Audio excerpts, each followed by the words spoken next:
When I was younger, there was this trend floating around called frosted tips. Maybe some of you have never heard of that and you're like, oh, Jeff, are you about to talk briefly about a delicious and nutritious breakfast cereal? And the answer is no, I am not. Frosted tips, they're when people dye the ends of their hair blonde for no other reason, I assume, than to replicate the intensity of a leopard. Now, I've always been the type of person who likes to be unique. I like having a lot of different talents and interests that people don't expect. I don't like to go with the flow or what's expected of me. I'd much rather try new things, or at least a new and different way of doing things. And it's not because I want to stand out or because I like to be noticed. I just like the idea of trying not to fit in like everyone else. I like to be unique. And so when I first saw NSYNC rock those tips, I knew that I had to at least give it a try. Except mine turned out a little differently than theirs did. You see, they looked handsome and some might even say fresh. But I looked like this. And to be fair, unique is definitely the right word to describe this hair. What do you think of my new hairstyle, ladies? It's unique. Thanks. You don't want to say to someone's face that they've made a horrible mistake. So you just say, it's unique. Maybe you can relate to that. Not to the frosted tips, but to wanting to be unique. And I'm guessing you can, because this desire to be and feel unique is universal. Even when we're trying desperately to fit in, there's still something within us that makes us want to stand out. But why is that? Did God make us unique just so that we could feel good about ourselves? Or is it possible that our uniqueness, quirks, and interests and talents have a greater purpose? Last week, we kicked off this series by talking about what it means to live an after you instead of a me first kind of life. A life that's modeled after Jesus, and how we can do that by noticing the needs of others first and then being willing to make ourselves available to them.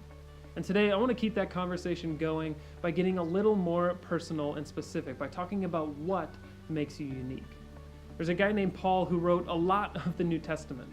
And Paul, he had a lot to say about what it looks like to follow Jesus. And he even had some things to say about you, your unique gifts, and why it's so important that you know that God made you unique and with a purpose. Part of Paul's ministry was writing letters. And maybe that sounds weird, but back then Paul couldn't tweet or YouTubes to get his message across into the world like we can today. And so he wrote a lot of letters. And one of the letters that Paul wrote was to a group of Jesus followers in the ancient city of Corinth. Now these believers, they were struggling for a number of reasons, but here was one big one. They could not figure out how all of their unique personalities, talents, and gifts were supposed to work together. Some of them, they were jealous about other people's gifts and abilities, and there were others who were arguing about whose gifts and abilities were the most important. And as a result, this group of believers found themselves struggling to be healthy and impactful in the world around them. Now, Paul, he knew he needed to set the record straight, and so here's what he had to say in 1 Corinthians chapter 12. Paul wrote, "Just as a body, though one, has many parts, its many parts form one body. So it is with Christ. For we were all baptized by one Spirit so as to form one body, whether Jews or Gentiles, slave or free, and we were all given one Spirit. Even so, the body is not made up of one part, but of many. Now if the foot should say, 'Because I am not a hand, I do not belong to the body,' it would not for that reason stop being a part of the body. And if the ear should say, 'Because I am not an eye, I do not belong to the body,' it would not for that reason stop being part of the body. If the whole body were an eye, where would the sense of hearing be? And if the whole body were an ear, where would the sense of smell be?" So I just think this is such an amazing picture. Right here, Paul is telling this group of believers that every single one of them has a unique role to play in the body of Christ, aka the church. If even one of them is missing, Paul says, the body would be incomplete. Now, are you tracking with me? I want you to elbow the person next to you and tell them to listen up, because this, right here, this is crazy. What Paul is saying is that God has given each of us a unique gift and purpose. And get this, that you are needed. Paul goes on to say, but in fact, God has placed the parts in the body, every one of them, just as he wanted them to be. If they were all one part, where would the body be? As it is, there are many parts, but one body. The eye cannot say to the hand, "I don't need you." And the head cannot say to the feet, "I don't need you." But Paul told these Christians that because they were created by God, they were created with a purpose. And each of them had a unique and important role to play. Just like every part of your body, from your knees to your kidneys to your ears, it has a unique role to play. Each member of the body of Christ has their own unique role to play too. But even though our roles are all unique, we have to work together, don't we? You can't have your ear or your kidney or your knee trying to go take off and do its own thing. That'd be terrible for a lot of reasons. So if we, the body of Christ, want to make a difference in the world around us, Paul is making it clear that we need to do a few things. First, we need to know our roles. You were made for a unique purpose with unique gifts. You need to know what they are. And next, we need to fulfill our roles. Once you understand your unique gifts God has given you, it's your responsibility to use them.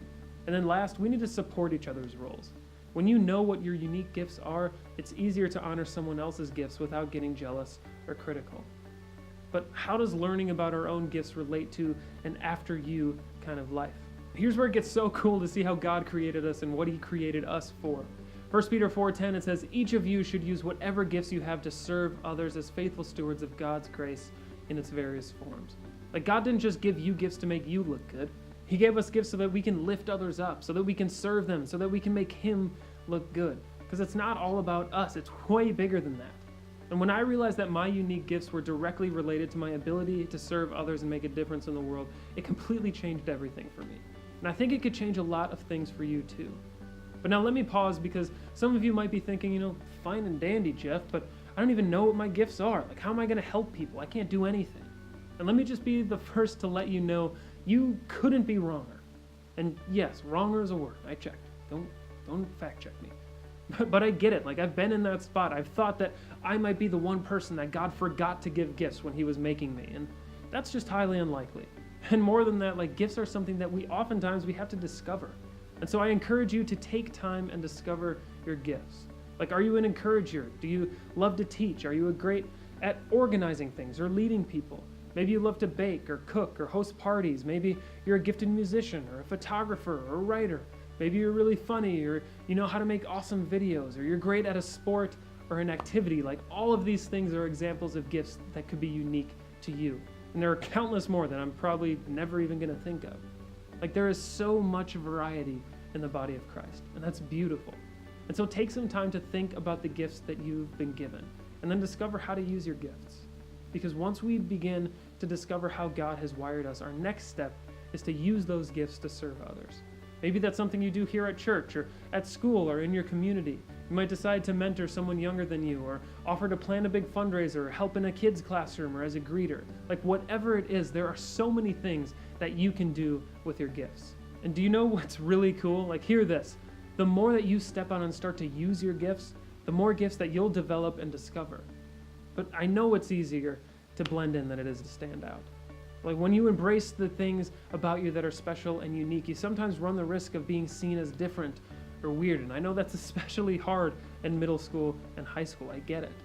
But I've also seen that living the extraordinary life that God has uniquely designed for you is so much better than living a life that is small, average, or ordinary.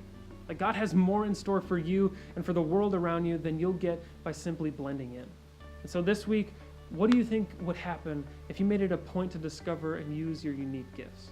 Like, what would happen if you chose to notice the needs of others, to open your hands, and then use your gifts to meet their needs? This week, I hope you'll do something to use your uniqueness to serve God and others. Like, it will change your life, and it will change the lives of others too. Because living selflessly requires using your gifts.